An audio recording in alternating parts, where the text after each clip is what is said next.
നമ്മൾ ഉപയോഗിക്കുന്ന ഇയർഫോൺസ് കാരണം 2050 ആകുമ്പോഴേക്കും 200 കോടിയോളം പേർക്ക് കേൾവി പ്രശ്നങ്ങൾ ഉണ്ടാവാൻ സാധ്യതയുണ്ടെന്ന് WHO ഒരു പഠനത്തിലൂടെ പറയുന്നു.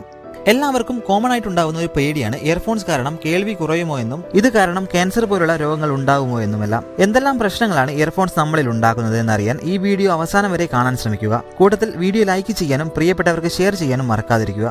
ഒരു സൗണ്ട് വേവ് നമ്മുടെ ചെവിയിലേക്ക് എത്തുമ്പോൾ അത് ഇയർ കനാലിലൂടെ പാസ് ചെയ്ത് ഇയർ ഡ്രമ്മിൽ തട്ടുകയും ഇയർ ഡ്രമ്മിൽ വൈബ്രേഷനുകൾ ഉണ്ടാക്കുകയും ചെയ്യുന്നു.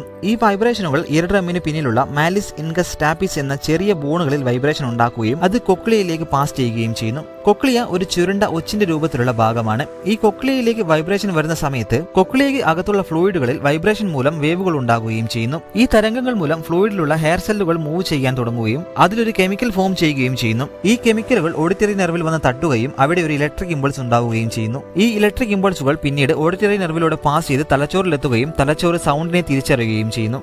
ഇനി നമ്മൾ ഇയർഫോൺസ് ഒരുപാട് നേരം ഉപയോഗിക്കുമ്പോൾ നിരന്തരമായി ചെവിയിലേക്ക് എത്തുന്ന സൗണ്ട് വേവിനെ നമ്മളുടെ ഹെയർ സെൽസിന് കൃത്യമായി ഐഡന്റിഫൈ ചെയ്യാൻ സാധിക്കാതെ വരികയും ശരിയായ രീതിയിൽ കെമിക്കലുകൾ ഉൽപ്പാദിപ്പിക്കാനും ഇലക്ട്രിക് ഇമ്പൾസ് ബ്രെയിനിലേക്ക് പാസ് ചെയ്യാനും സാധിക്കാതെ വരുന്നു. ഇങ്ങനെ ഈ ഹെയർ സെൽസിനുണ്ടാകുന്ന ഡാമേജ് കാരണം നമ്മുടെ കേൾവി പതിയെ നഷ്ടമാകുകയും ചെയ്യും. ഒരുപാട് നേരത്തോളം ഹൈ വോളിയത്തിൽ ഇയർഫോൺസ് ഉപയോഗിക്കുമ്പോഴാണ് ഇങ്ങനെ സംഭവിക്കുന്നത്. എന്നാൽ വോളിയം ഒരു 60% താഴെ വെക്കുകയും ഓരോ മണിക്കൂർ കഴിയുമ്പോഴും കൃത്യമായ ഇടവേളകൾ എടുക്കുകയും ചെയ്യുകയാണെങ്കിൽ ഈ പ്രശ്നം ഒരു പരിധിവരെ കുറയ്ക്കാൻ സാധിക്കും. കുറഞ്ഞ വോളിയത്തിലായാലും ഒരുപാട് നേരം ഉപയോഗിച്ചാൽ ചെവിയിൽ ഇൻഫെക്ഷൻ ഉണ്ടാകാനും കേൾവി നഷ്ടപ്പെടാനും സാധ്യതയുണ്ട്. അതുകൊണ്ട് തന്നെ കൃത്യമായ ഇടവേളകൾ നിർബന്ധമാണ്. പക്ഷേ മണിക്കൂറുകളോളം നീണ്ടു നിൽക്കുന്ന ഓൺലൈൻ ക്ലാസുകൾക്കും ഓഫീസ് വർക്കിനുമെല്ലാം ഇടയിൽ ഈ കൃത്യമായ ഇടവേളകൾ എല്ലാവർക്കും എടുക്കാൻ സാധിക്കാതെ വരുന്നുണ്ട്. അങ്ങനെയുള്ളവർക്ക് ഇയർഫോൺസിന് പകരം ഹെഡ്ഫോൺസ് ഉപയോഗിക്കുന്നതാണ് നല്ലത്.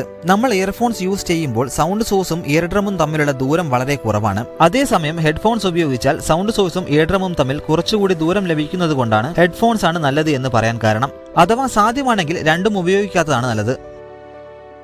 ഇനി പലർക്കും കോമൺ ആയിട്ടുള്ള ഒരു സംശയമാണ് ഈ ബ്ലൂടൂത്ത് ഇയർഫോൺസ് യൂസ് ചെയ്ത് കഴിഞ്ഞാൽ മാരകമായ റേഡിയേഷൻ കാരണം ക്യാൻസർ, ബ്രെയിൻ ട്യൂമർ പോലുള്ള അസുഖങ്ങൾ നമുക്ക് ഉണ്ടാകുമോ എന്നുള്ളത്. ശരിക്കും പറഞ്ഞാൽ ഈ ബ്ലൂടൂത്ത് ഇയർഫോൺസ് 2.402 GHz മുതൽ 2.480 GHz പ്രവർത്തിക്കുന്ന ഒരു പ്രത്യേകതരം നോൺ അയണൈസിംഗ് വേവുകളാണ്. ഈ നോൺ അയണൈസിംഗ് വേവുകൾക്ക് ആറ്റത്തിനുള്ളിൽ യാതൊരുവിധ ചേഞ്ചുകളും വരുത്താൻ സാധിക്കില്ല. അതുകൊണ്ട് തന്നെ ഇതിന് മനുഷ്യ ശരീരത്തിൽ മാറ്റങ്ങളൊന്നും വരുത്താൻ സാധിക്കില്ല. അതുകൊണ്ട് തന്നെ ബ്ലൂടൂത്ത് ഇയർഫോൺസ് കാരണം ക്യാൻസർ, ബ്രെയിൻ ട്യൂമർ എന്നീ അസുഖങ്ങൾ വരുമോ എന്ന പേടി നമുക്ക് മാറ്റിവെക്കാം.